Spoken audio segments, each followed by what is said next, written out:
What's going on, everybody? Culturedog Sam Hatch back here with some more LaserDiscs. If you've watched my last couple videos, I mentioned that I bought a lot a couple weekends ago, maybe 3 weekends ago.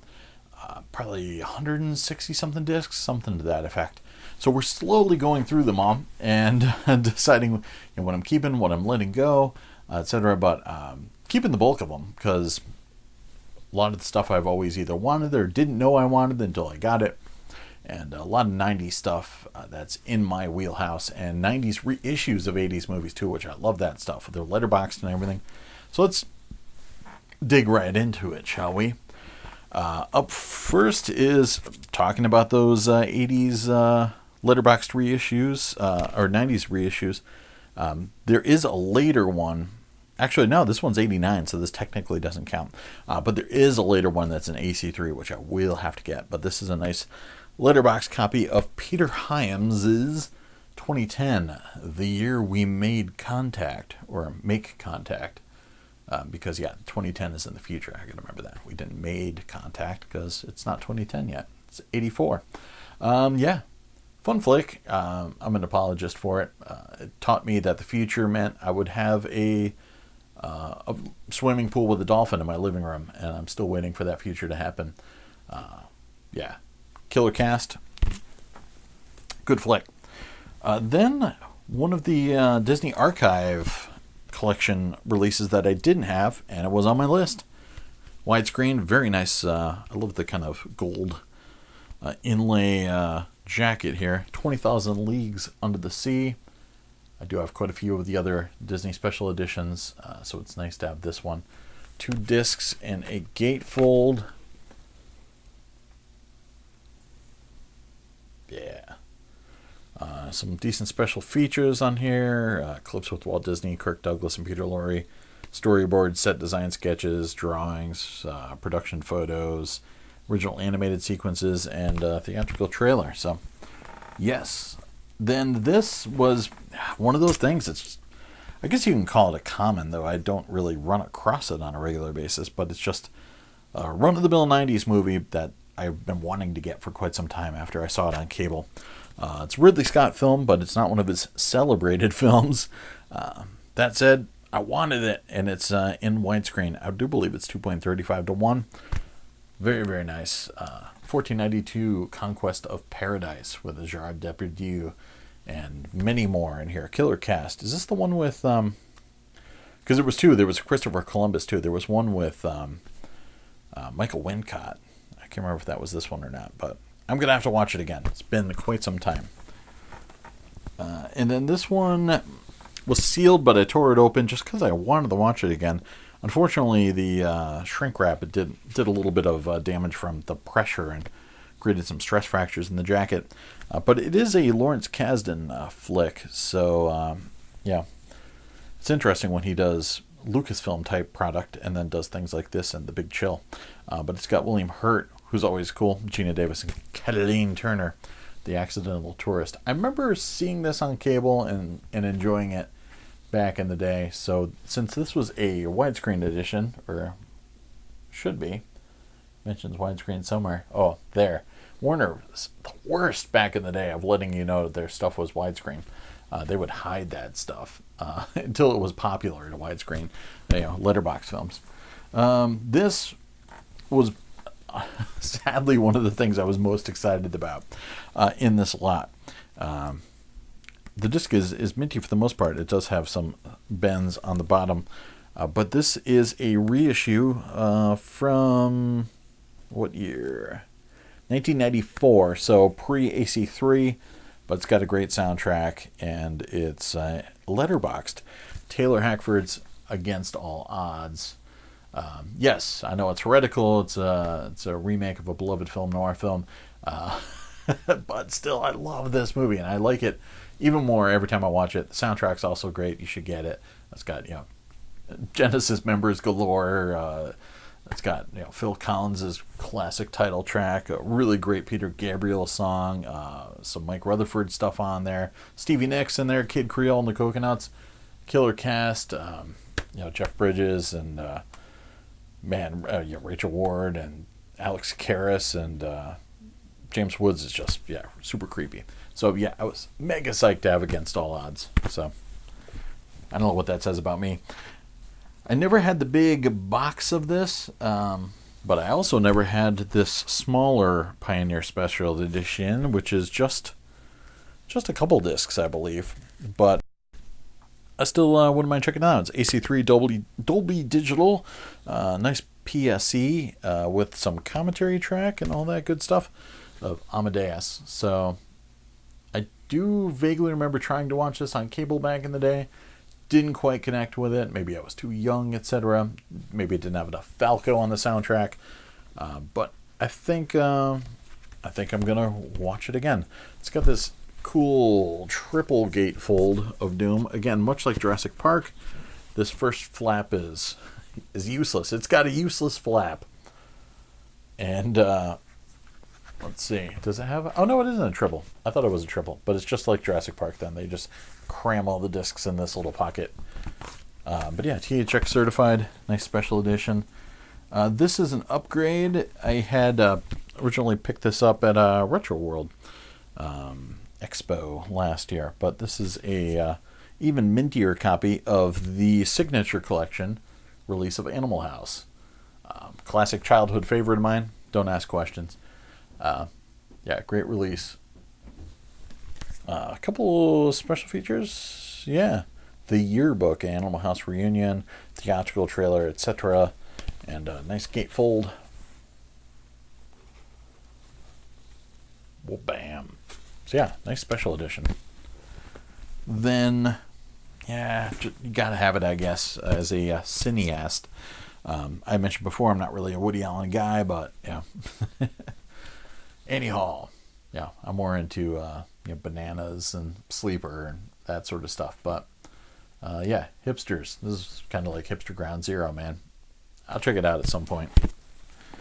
And this is a little bit groovier. And a DTS copy, which is nice because I already had the AC3 version. The Austin Powers International Man of Mystery reissue with DTS, which yeah, sure, I'll give it a shot. It's got a good score, good I'm sure it's got some cool directional effects with some gunshots, etc. And boobs firing bullets at you. It's got a little bit of a recomposed 2-to-1 aspect ratio. Another one just was on the list. It's kids movie, but I rented it and I had a good time with it. Produced by George Miller, who actually directed the sequel. So if you love Mad Max, you will love Babe. But yeah, it's a fun story. Good stuff. Introduced the world to James Cromwell for the most part. And so without Babe, there would be no LA Confidential. So just keep that in mind. And these, I was also psyched to get these. This rectifies a mistake I made. I had picked these up as part of my Columbia House, 3 films for $1 entry. One of the many times I signed up for the Columbia House LaserDisc Club. But yeah, your entry selection. And I obviously had picked up the DVD and Blu-ray and then foolishly donated them. The mine were a little shelf worn, so it's nice. I got a little bit nicer copies of these suckers. Nothing too fantastic, no extra features or anything, but just nice Universal Letterbox editions of the Back to the Future films. So Back to the Future 1, or just as it's known, Back to the Future. So there you go. Good stuff. Watch Stranger Things Season 3 if you haven't seen it yet. And historically, my personal favorite of the series, which maybe I'll reassess that at some point, but Back to the Future Part 2, which this one was a little more shelf-worn, but still better condition than the one that I had gotten rid of. And I don't have the Japanese box set of these or any of that. And then Back to the Future 3, which is one of those deals where it's should be a gatefold, but because it's Universal, they cheaped out. So they just crammed both discs in here, and because American jackets are so feeble compared to Japanese jackets, sometimes they would put like a little cardboard insert inside to like double the thickness of the jacket so the discs wouldn't just punch through the spines. Super cheap stuff, but they should have just made quality jackets like Japan did. But yeah, nice stuff. Letterboxed, and it's got some theatrical trailers on there on the first couple tracks before the film starts. This is an upgrade. I had originally picked this up from my man Moikey, but it was a little manhandled and sun faded, and I'd rented this LaserDisc from my local LaserDisc rental shop back in the day, and it's a guilty pleasure because it's a piece of crap, but it's got a great Jerry Goldsmith aping Bernard Herrmann score. Basic Instinct. Yes, the good old days when Joe Esterhaus was writing everything. Never saw this in the theaters, but yeah, first time I saw it was renting this disc. I remember listening to the commentary track. So yeah, it's kind of important as a special edition. It's got a video introduction with Paul Verhoeven and commentary, scrapbook, video interview, and all sorts of good stuff. But yeah, it's got isolated score too. But yeah, the fake Bernard Herrmann score is really good stuff. This is another sideways upgrade because I didn't have this particular version. I have the CLV issue. But this is the very nice gatefold CAV letterbox issue of Beauty and the Beast. Yeah, classy stuff. Dolby Surround, Matrix encoded. It's got supplemental material, 26 minutes, Making a Beauty and the Beast, hosted by Cogsworth himself, David Ogden Stairs. And yeah, nice gatefold. I made sure I didn't bag these until I shot the video so you guys can see the inner gatefolds. Normally I'm totally impatient. I just bag the hell out of these things immediately. This was a sealed copy, but I shredded it because I didn't own it. So this was going into my personal collection. The widescreen edition, Black Sheep. Some Farley and Spade action. So yeah, now I will add this. Penelope Spheres directing. Hot off of Wayne's World action. This is another upgrade, slightly better copy. It's got the little fingerprints on here, maybe some Diggler prints, but P.T. Anderson's Boogie Nights. I don't have the Criterion Collection version. I've got a bit of a love-hate relationship with P.T. Anderson. More with his fans, I guess, but with him as well. Nice release. Who pressed this? Pioneer? Japan, maybe? I'll have to check the mint marks officially. Yeah, 3 sides and 2.35 to 1 aspect ratio. I haven't really done much research if it's a different transfer than the Criterion or if the transfer was shared between New Line and Criterion like with the 7 box set. But one day I'll get the Criterion as well. This is another upgrade. Pretty minty condition. Great transfer on this release too. Letterbox edition from 1996.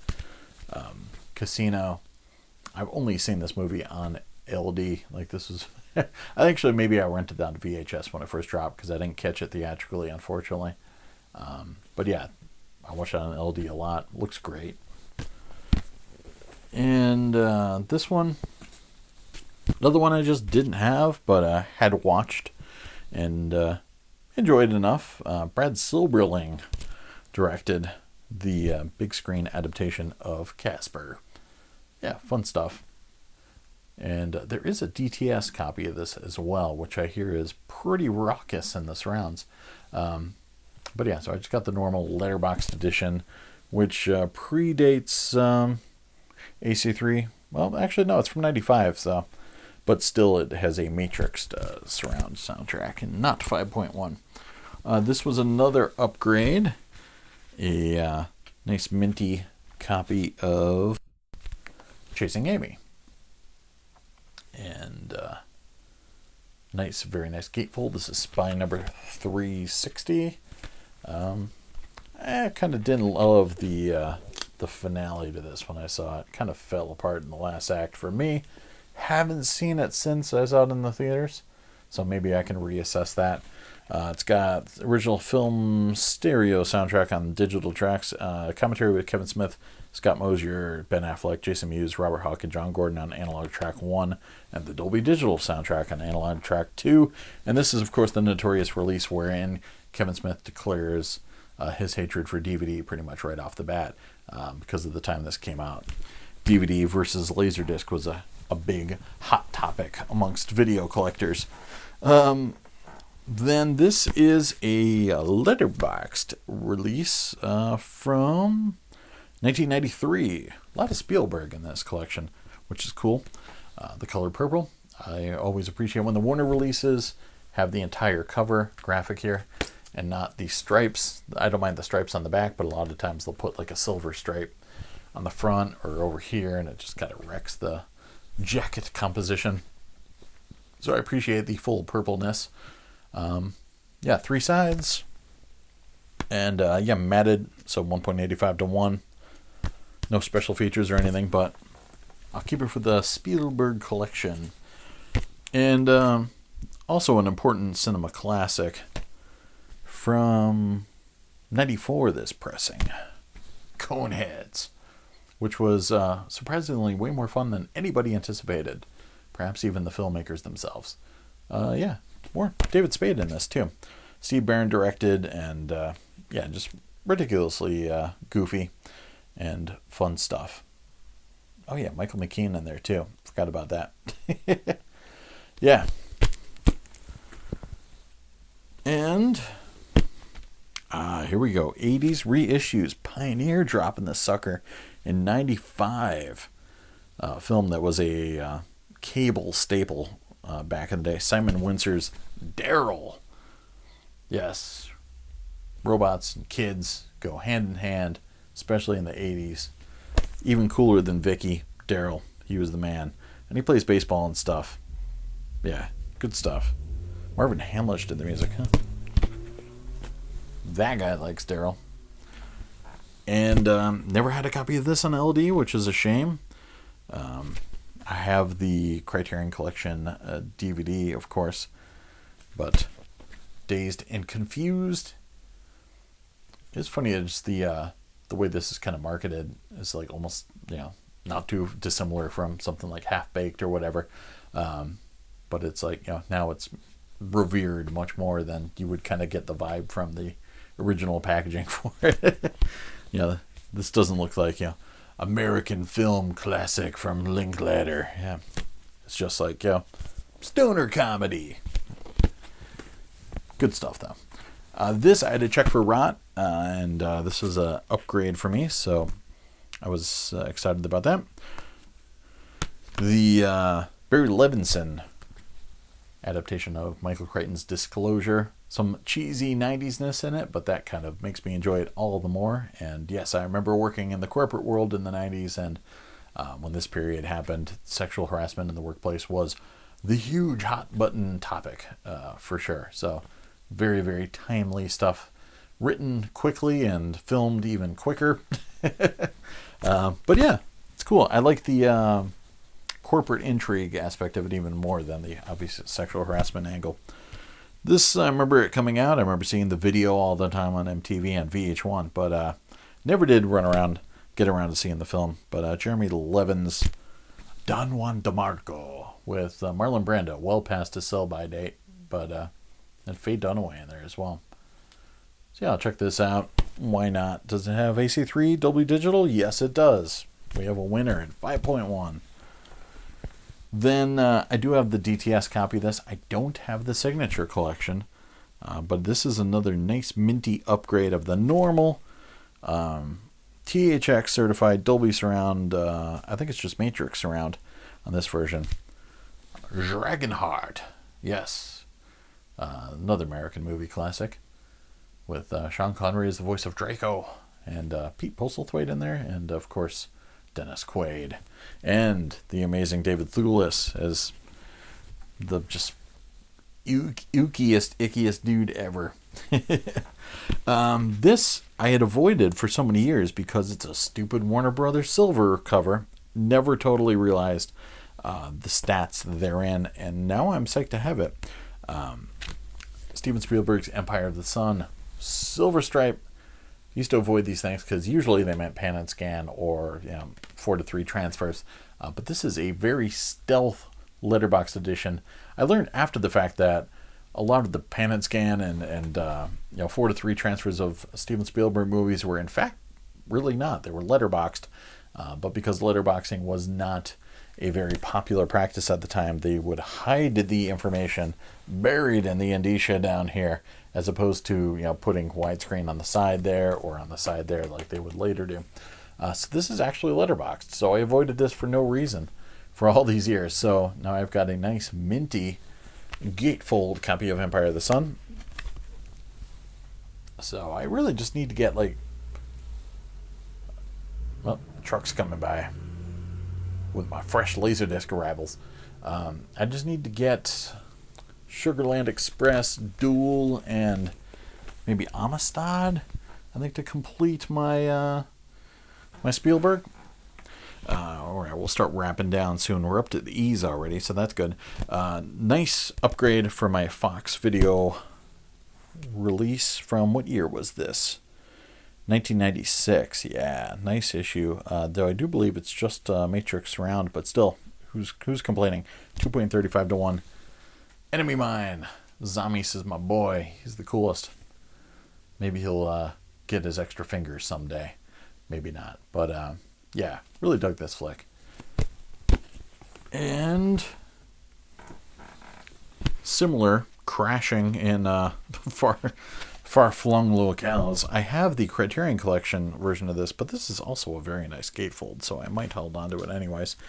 Also has Dolby Digital, and it's a THX certified transfer. Again, not sure if it's a different transfer than the Criterion. I will look more into it, but this is the Miramax issue of The English Patient. And I just love the intro. Just the whole kind of opening moments there. It's easy to get lost in.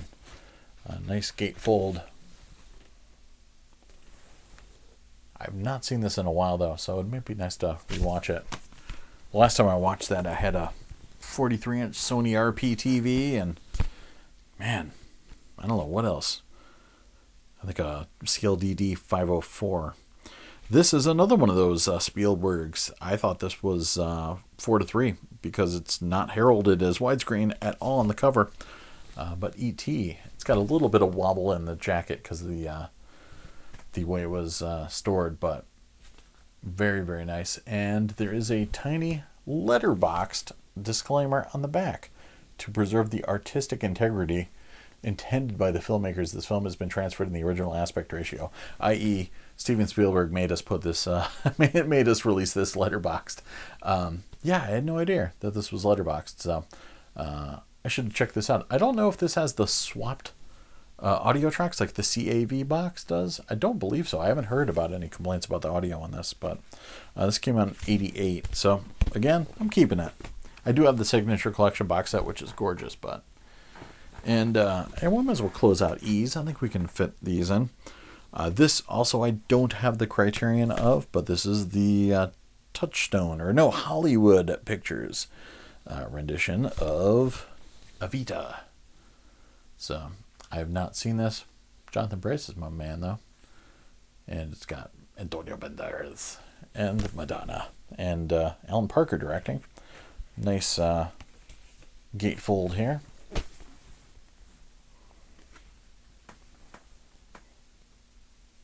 So yeah, don't have it. Now I do. And yeah, we'll close out the E's. This is an old, junky 80s pressing, but it's the special home video version, and it was one of my absolute favorites growing up. So even though it's not a nice 90s letterboxed reissue, and even though it's got some spine fracturage, it's still otherwise completely minty. What year was the film? Was 85. This is also 85 artwork and design, so this is as old school as it gets for this film, Explorers. And yeah, crazy movie. Joe Dante goodness. Rob Bottin did the special effects alongside Industrial Light and Magic. Killer cast. It's like two movies in one. It just changed. It's like From Dusk Till Dawn, but sci-fi and kids. Just changes its tact like completely halfway through the film. But yeah, I dig it. So yeah, we'll close off on Explorers and come back with the F's. So stick with me. More LaserDiscs in a minute.